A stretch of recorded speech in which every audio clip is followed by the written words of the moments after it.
எனக்கென வந்த தேவதையே சரிபாதி நீ அல்லவா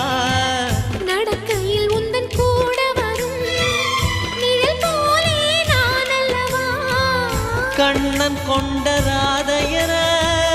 ராமன் கொண்ட சீதையர மடி சேர்ந்த பூரதமே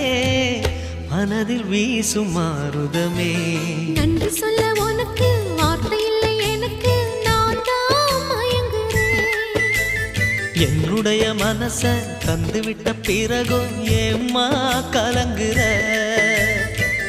நெடுங்காலம் நாம் பொறிச்ச தவத்தாலே நீ கிடைச்ச திருக்கோயில்